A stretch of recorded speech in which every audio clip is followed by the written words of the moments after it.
Hi everyone, out in the forest for a lovely walk.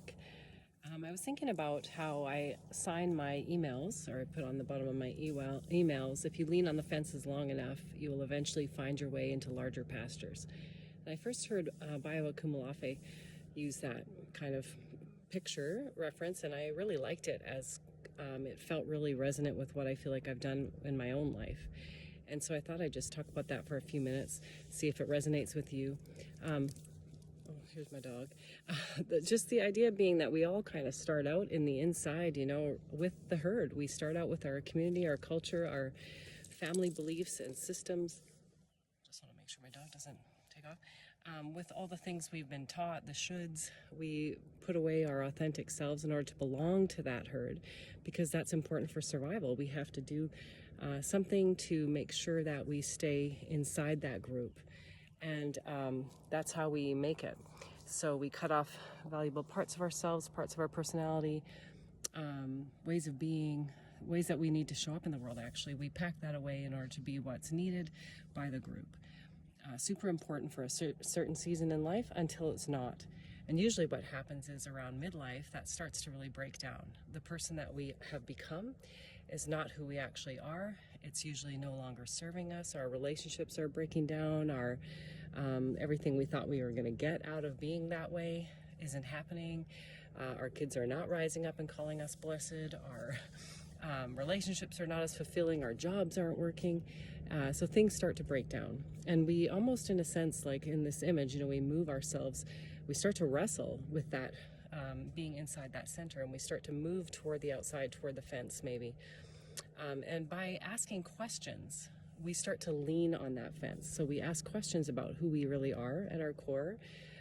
What is it that we believe that may or may not be true for us anymore? We start to wrestle with our relationships, with how we're showing up in the world. We experience those disappointments, those setbacks. We can feel really stuck. And actually, that's all part of how we help that fence come down. Eventually, hopefully, if we've really wrestled, that fence comes down and we do find our way into larger pastures. Okay, so then when we find ourselves outside in these larger pastures, what can happen is a couple of things. One can be we look back and see everyone huddled in the center of that previous pasture we were in, and we feel that sense of being on the outside looking in, maybe even more acutely than we've ever felt it. It feels like everyone else is warming themselves around the fire and we've been ousted, we are exiled. Some of that is true, and some of that is part of our survival, our wounded story, and something that we need to heal. But that sense of being on the outside can sometimes be more than we can take, so we will do anything we can to put ourselves back in that circle. We might even build the fence back up ourselves and shove ourselves back in there and do what we have to do to continue to survive. That could look a lot like going to sleep. Physically, metaphorically, turning everything off, turning that impulse to stretch, to push against the fence, turning that off, and settling back into what wasn't working and just trying to do it harder, actually. Often that's a medication that we need, something that helps us just start to keep ourselves in line, to keep doing what's not working, but do it harder. So, or the other thing that could happen is we could find ourselves on the outside and almost what do we do now?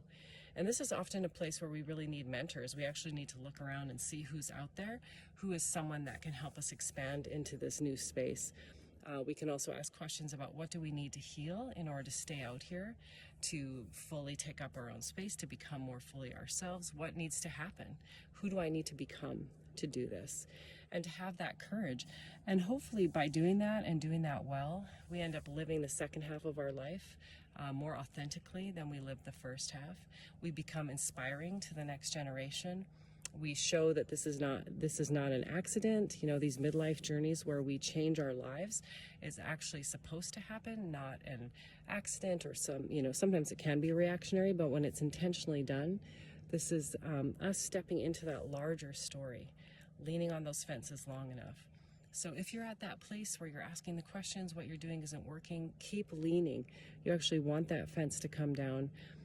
Get yourself support so that you don't run back to the old, that you have the courage to stay and face the new, because it can be overwhelming to be in that new space and not know who you are not know what it requires of you, not know what to be. And the old sure looks comforting at that point, because at least we know what to do. We know how to be that version of ourselves. We know how to pack ourselves up to survive. So parts of us are saying we can go back and keep doing that. We can do it.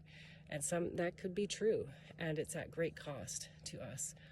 So if you are there, keep leaning. It's worth it. I've done it. It's worth it. It's hard, probably the hardest thing you'll ever do in your whole entire life. But that feeling of being more fully yourself and living yourself into the world and being, into that freedom, that rewilding of ourselves that happens on the outside of that fence, it's worth it. So keep going.